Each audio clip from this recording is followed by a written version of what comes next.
Hi, welcome to my YouTube channel. ఈరోజు special అండి, సర్వపిండి Telangana special సర్వపిండి. దీన్నే తప్పాని చెక్క అని కూడా అంటారు. నేను 2 గ్లాసుల బియ్యపిండి తీసుకున్నాను.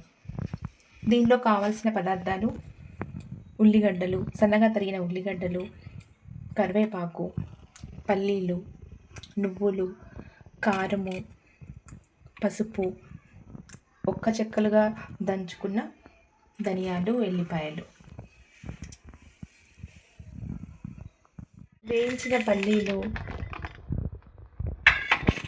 సన్నగా తరుముకున్న ఉల్లిపాయలు, పసుపు, నువ్వులు,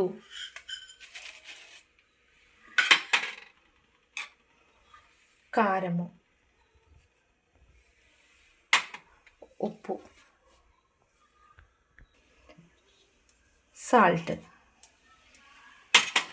మనము ఒక్క చెక్కలుగా దంచుకున్న ధనియాలు, ఎల్లిపాయలు,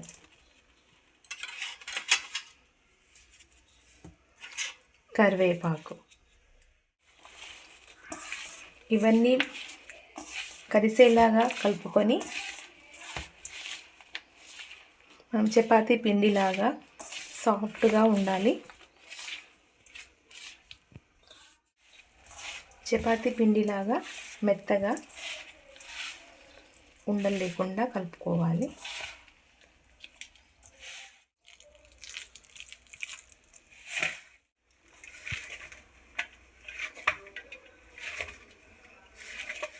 ఇలా మెత్తగాను ముద్దలా చేసుకొని తగిన మోతాదులో చపాతీలాగా మందపాటి మూకుడు తీసుకున్నా అండి. దాంట్లో కొంచెం నూనె వేసుకున్నాను.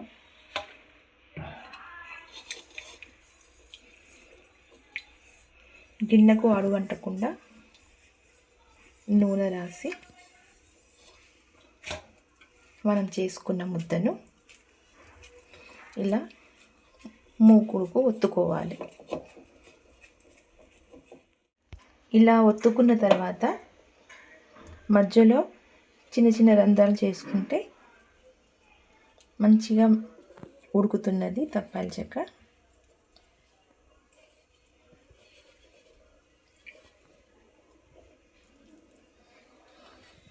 ఇప్పుడు స్టవ్ ఆన్ చేసుకుందాము. మీడియం ఫ్లేమ్ మీద మనము చేసుకోవాలండి. 6 నుంచి 8 నిమిషాలు పడుతుంది. దీని మీద మనము మూత పెడదాము. ఇలా నూనె వేసుకుంటే టేస్టీగా ఉంటుంది. పెట్టుకుంటే మంచిగా త్వరగా ఉడుకుతుంది. 6 నుంచి 8 నిమిషాలు పడుతుంది ఇది ఉడకాలంటే. పడుతుందండి. మన ఇష్టం, అది తిప్పేసుకోవచ్చు. బాగా కాలాలన్నా కరకర ఆడాలన్నా తిప్పేసుకుంటే బాగుంటుంది. సర్వపిండి తయారైంది. సర్వపిండి రెడీ అయిందండి. 10 నిమిషాల్లో పిల్లలు స్కూల్ నుంచి వచ్చే వరకు, ఆఫీస్ నుంచి వచ్చే వరకు, సాయంత్రం పూట చలికాలంలో వేడివేడిగా తయారు చేసుకుని మన సర్వపిండి తెలంగాణ స్పెషల్.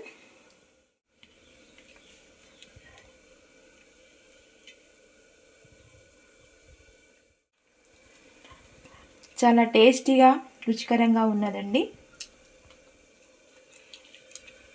లైక్ చేయండి, షేర్ చేయండి, సబ్స్క్రైబ్ చేయండి నా ఛానల్.